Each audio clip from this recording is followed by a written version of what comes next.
Apa nih? Astagfirullah. Astagfirullahaladzim. Dan gue tidak kejadian gedor. Astagfirullahaladzim. Kamu ini berdosa banget. Oke. Daon nih. Atau cakap ya. Assalamualaikum warahmatullahi wabarakatuh. Perkenalkan, nama saya Ramadan Faisal Diansyah. Tim saya 131240071. Saya dari Fakultas 17 Agustus 1945 atau bisa disebut UNTAP. Saya dari Prodi Hukum. Di sini saya disuruh membuat tugas ya. Tugasnya yaitu permasalahan dari ibu kota negara atau disebut dengan IKN. Sebentar ya guys, saya lagi masih di jalan. Nanti saya akan melanjutkan perkenalan saya lepas saya datang ya guys. Saya lagi di jalan. Oke, terima kasih. Wassalamualaikum warahmatullahi wabarakatuh. Oke. Oke. Di sini saya akan melakukan perkenalan. Perkenalkan, nama saya Ramadan Faisal Diansyah. NIM saya 13124000071. Saya dari Universitas 17 Agustus 1945. Saya dari Prodi Hukum. Di sini saya akan menjelaskan yaitu tentang IKN atau bisa disebut ibu kota negara. Ya, dari IKN di sini tuh terdapat banyak sekali perbincangan isu-isu mengapa Jakarta dipindahkan, ibu kota Jakarta dipindahkan di Kalimantan, apakah isu-isu tersebut. Di sini saya akan menjelaskan semuanya. Bagi yang belum tahu IKN itu apa, ini saya akan menampilkan videonya dan beberapa berita di media dan terdapat isu-isu tersebut. Berikut adalah contoh bangunan dari ibu kota negara atau yang disebut IKN. Dari bangsa Indonesia, yaitu dari ibu kota negara disebut IKN itu menjadi UU oleh DPRI dan pemerintah. Lalu di situ tuh terdapat undang-undang dari nomor 3 tahun 2022 tentang ibu kota negara, yaitu perpindahan ibu kota negara. Sebagai diketahui ibu kota Indonesia dipindahkannya dari Jakarta, dipindahkannya ke Kalimantan Timur. Lalu di sini ada tujuannya, kenapa sih IKN itu untuk apa? Kenapa dipindah di Kalimantan? Yaitu untuk mencapai target Indonesia yang lebih maju. Seperti visi dan misinya Indonesia di 2045. Dibangun dengan identitas nasional, IKN akan mengubah orientasi pembangunan menjadi Indonesia yang strategis serta mempercepat transformasi ekonomi Indonesia. Dan kenapa kalau ditaruh di Kalimantan? Karena masih di Kalimantan itu masih banyak terdapat hutan-hutan yang sangat lebat. Ibaratnya ya emang sih itu paru-parunya Indonesia. Kalau ditaruh di negara kota-kota lain itu bakal sudah tidak ada lagi wilayah yang masih kosong seperti Kalimantan. Kenapa kok dipindahkannya itu di Kalimantan Timur? Ya karena itu masih ada banyak lahan kosong, tapi di situ tuh dapat merusak ekosistem yang ada di tempat tersebut.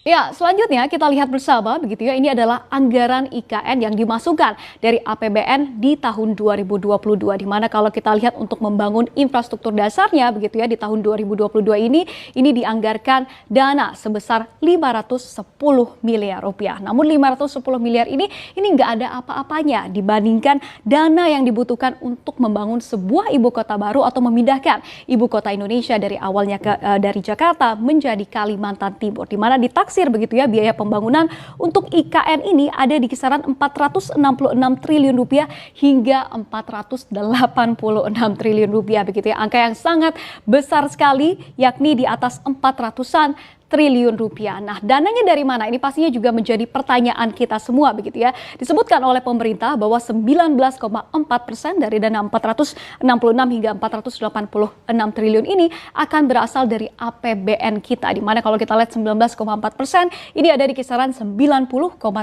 triliun rupiah. Lalu kemudian nantinya ada juga 54,2% yakni KPBU, yakni kerjasama antara pemerintah dan juga swasta di kisaran 252,5 triliun rupiah atau lebih dari setengah begitu ya dari biaya. Dari yang video kita lihat tadi kan sudah terdapat banyak sekali anggaran yang perlu diperlukan dan habis berberapa miliar. Dari situ itu sudah jelas pembangunan atau perpindahan dari Jakarta ke Kalimantan itu menjadi ibu kota lagi itu mempunyai pro dan kontra dan positif dan negatifnya sendiri-sendiri. Dari positifnya dulu ya kita bahas ya. Dari positifnya itu kita bisa melihat yang tadi visinya Indonesia yang saya sebutkan tadi. Indonesia itu mau mencapai target sebagai negara maju dan visinya di tahun 2045 supaya tidak dipandang rendah dengan negara-negara lain. Ibu kotanya lebih bagus, simbolis dari ibu kota Indonesia itu terlihat jelas dan sangat tidak dipandang rendah oleh negara lain. Tapi dari tindakan tersebut mendapatkan dampak negatif. Negatifnya yaitu ialah di Kalimantan yang kita kenal dari paru-paru atau jantungnya Indonesia sekarang itu akan hilang dan akan merusak ekosistem yang terdapat di hutan tersebut. Flora dan fauna akan hilang, kayak terjadi terbatas gitu loh sekarang. Tidak seperti yang awalnya yang kita juluki sebagai paru-paru paru-paru Indonesia, maaf. Nah, dari penjelasan saya tersebut, perpindahan dari IKN itu pasti terdapat plus dan minusnya.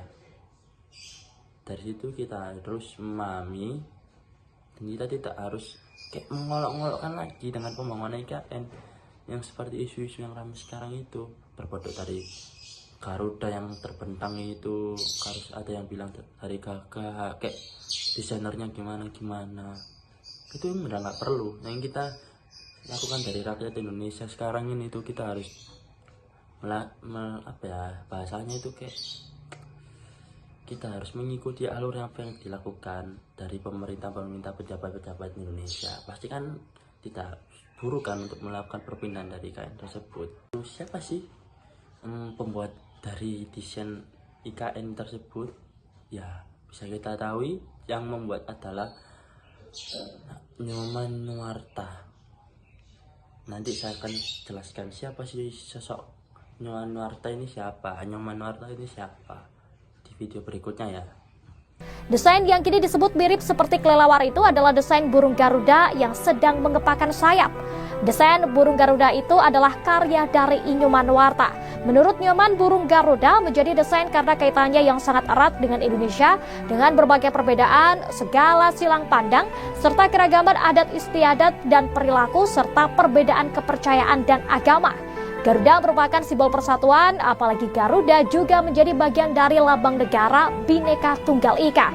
Nyoman Nuarta merupakan pria kelahiran Tabanan, Bali. Anak keenam dari 9 bersaudara pasangan Wirya Miyana dan juga Samudra. Pria berusia 72 tahun tersebut pernah mengenyam pendidikan di Institut Teknologi Bandung pada 1973 hingga 1979 dan mengambil jurusan seni lukis.